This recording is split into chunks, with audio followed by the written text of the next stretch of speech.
मैंने कई बार लोगों को ये कहते हुए सुना है कि न्यूट्री वैसे तो अच्छी होती है लेकिन खाने में अच्छी नहीं लगती। कई बार न्यूट्री के अंदर टेस्ट ही नहीं आ पाता। आप देखना कि इस तरीके से जब आप सोया वड़ियाँ घर पर बनाओगे तो उसका स्वाद ही एकदम अमेजिंग आएगा। मैं एक ऐसी ट्रीटमेंट करता हूँ जिसमें कि सबसे पहले आपको 1.5 कप न्यूट्री लेनी है और उसको पानी में डाल के रखना है। ये कोई गर्म पानी नहीं है दोस्तों, ये नॉर्मल पानी है और इसी पानी में आप 10 से 15 मिनट के लिए वड़ियों को फूलने के लिए छोड़ देना।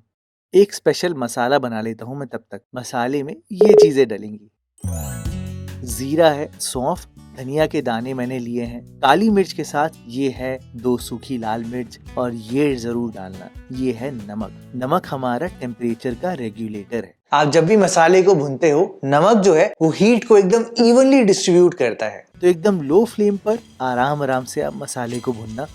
और ऐसा नहीं है कि मसाले को बस हल्का सा भुना 2-3 मिनट और हो गया, नहीं, तब तक भुनना है जब तक कि कलर नहीं बदल जाता।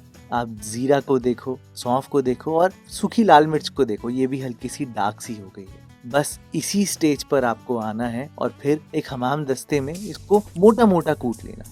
ये देखो, ऐसा होना चाहिए। इसे दोस्तों कढ़ाई मसाला भी कहते हैं। और गरम मसाला मत डालना इस रेसिपी में, सिर्फ ये मसाला डालना, अमेजिंग टेस्ट आएगा। अच्छा, हमें ना टेक्सचर भी चाहिए, क्योंकि जो वड़ी का टेक्सचर होता है ना वो सॉफ्टनेस में ही आता है। तो अलग अलग टेक्सचर होंगे तो टेस्ट बहुत अच्छा लगेगा। तो 3 चीजें मैंने यूज करी है, शिमला मिर्च, टमाटर, प्याज तो आप बस उसको ऐसे टेढ़ा काटना और फिर 3 अलग अलग भाग में डिवाइड कर देना। इसमें जो सेंटर वाला छोटे छोटे पार्ट होंगे ना प्याज के, इसको हम ग्रेवी में यूज कर लेंगे और बाकी जो बल्ब्स है उसको हम टेक्सचर के लिए यूज करेंगे। टमाटर ये ना सैलेड वाला टमाटर लेना। सैलेड वाले टमाटर में पानी कम होता है और सिर्फ इसका बाहर वाला पार्ट आपने यूज करना है। जो ये अंदर के बीज है और अंदर का पार्ट है, इसको आप ग्रेवी बनाने में यूज कर लेना। बाकी जो टमाटर है उसको भी ट्रायंगल शेप में काट लेना। ये देखो ऐसा। शिमला मिर्च भी मैंने टेक्सचर के लिए यूज करी है और उसको भी तिकोनी शेप में काटा है। ये तो हो गई सारी तैयारी जो मैंने सोया को फुलाते वक्त कर ली थी। अब आप बस ये करना कि जो वड़ियाँ हैं उनसे सारा पानी अच्छे से निचोड़ लेना और फिर वड़ी को देखना। अगर दोस्तों आप वड़ियों को गर्म पानी में रखते हो या उबालते हो गरम पानी में, तो उससे क्या होता है कि वड़ी का टेक्सचर रबड़ी सा, यानी कि रबड़ जैसा सा हो जाता है, चुई हो जाता है। लेकिन वही मैंने इसको एकदम नॉर्मल पानी में रखा है ना, तो इसकी जो लेयर्स है ना वो हल्की हल्की खुलती हैं। आप करके देखना एक बार और फिर मुझे कमेंट सेक्शन में बताना कि आपको फर्क लगता है या नहीं लगता। अभी मैं इसमें एक और ट्रीटमेंट करूंगा। वड़ियाँ ना बड़ी रूखी सी होती हैं।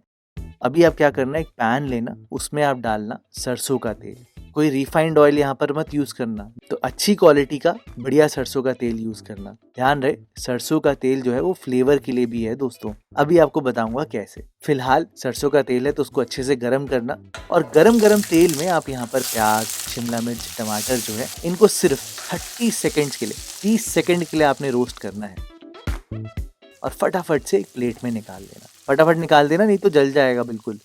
अभी भी थोड़ा सा तेल जो बचेगा ना, उसमें आप सीधा तो जो अच्छे से निचोड़ी हुई वड़ियाँ है ना उनको डाल देना। इसमें ना एक सॉस भी डालेंगे। तो क्या करना कि आप एक कटोरी में छोटी सी, उसमें हल्दी लेना, नमक लेना और उसमें पानी डाल देना और इसको अच्छे से मिलाकर सीधा वड़ियों के ऊपर डाल देना।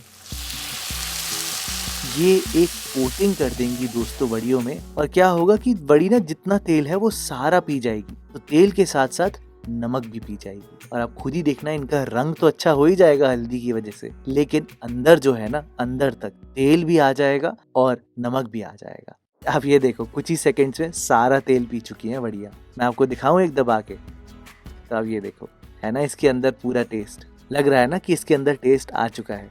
बस चलो, ये तो हो गया। अब मैं फटाफट से आपको ग्रेवी दिखाता हूँ। बड़ी सिंपल तरीके से बनानी है।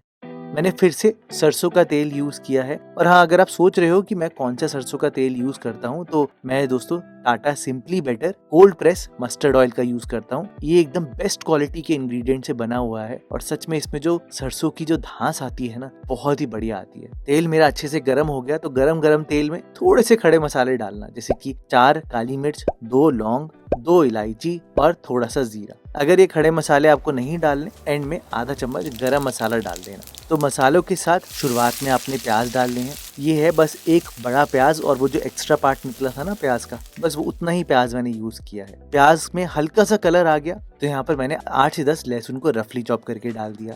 जैसे ही ये हल्के से ब्राउन होने लग गए, ये देखो गोल्डन सा कलर आ गया ना, तो बस अब आप यहाँ पर डालना 1 इंच तक अदरक है। गर्मियों में थोड़ी सी अदरक मैं कम यूज करता हूँ। साथ में 2 हरी मिर्चें हैं, उसके साथ साथ ये है धनिया की डंठल। इसको आपने सिर्फ 1 मिनट और पकाना है ताकि अदरक का कच्चापन दूर हो जाए। फिर आप यहाँ पर टमाटर डाल देना।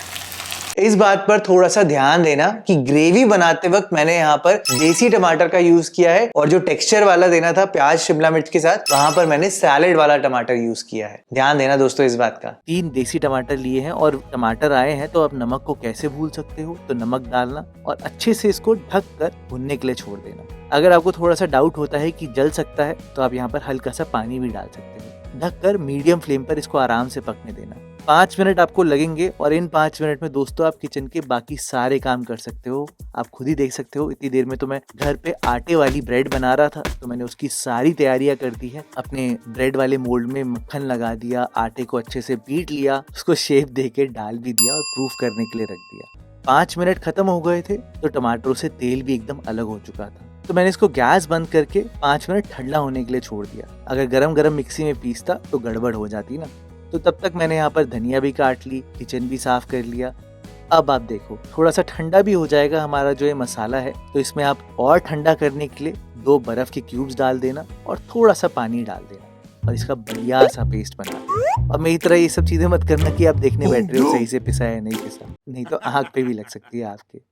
खैर अब आप सोच रहे होगे कि और तेल डालना है, नहीं नहीं कोई और तेल नहीं डालना दोस्तों। सीधा ही आप यहाँ पर उसी कढ़ाई में ग्रेवी को ट्रांसफर करना और थोड़ा सा पानी डाल के सारी ग्रेवी निकाल लेना। मसाले तो अभी तक डाले ही नहीं है, तो बेसिक मसाले मैंने यहाँ पर डाले हैं। आधा चम्मच लाल मिर्च पाउडर है, आधा चम्मच हल्दी पाउडर, 1 चम्मच कश्मीरी लाल मिर्च और 2 चम्मच धनिया पाउडर। इन मसालों को अच्छे से आप मिलाना और ग्रेवी को ढककर 3 से 4 मिनट पकने देना ताकि मसालों को भी फूलने का, पकने का अच्छा टाइम मिले और आपकी ग्रेवी का टेस्ट बहुत ही अमेजिंग बनकर आए। 3-4 मिनट में ही ऐसा होता है कि पूरी ग्रेवी फिर से गाढ़ी सी हो जाती है।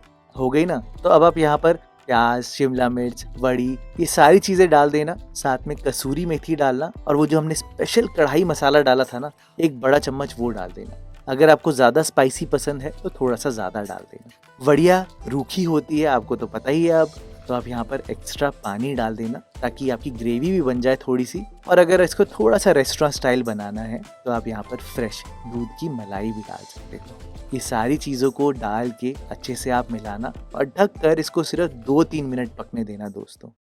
अगर आप सोच रहे हो कि मेरी ब्रेड का क्या हुआ, वो सही से बनी या नहीं बनी, तो मैं आपको बता दूं कि वो पूरी तरीके से बेक हो चुकी है और अच्छे से पक भी चुकी है ना, एकदम परफेक्ट। मेरे किचन में दोस्तों कुछ ना कुछ चलता ही रहता है, वो सब तो बात की बात है, लेकिन इतनी देर में आपकी वड़ियाँ भी बन के तैयार हो जाएगी। और ऐसी वड़ी जब आप घर में खिलाओगे तो सच में कोई भी इम्प्रेस हो जाएगा। आप इसको बना कर देखना, आपको बहुत पसंद आएगा। अमृतसर में सोया वड़ी में एक स्पेशल इंग्रेडिएंट डालते हैं जिससे कि उसका कलर और टेस्ट दोनों ही एकदम यूनिक आता है, एकदम डार्क सी बनती है दोस्तों। मैंने रुमाली रोटी के साथ बनाई है ये रेसिपी और उसके लिए आप ये वाली वीडियो देखना, आपको बहुत पसंद आएगी।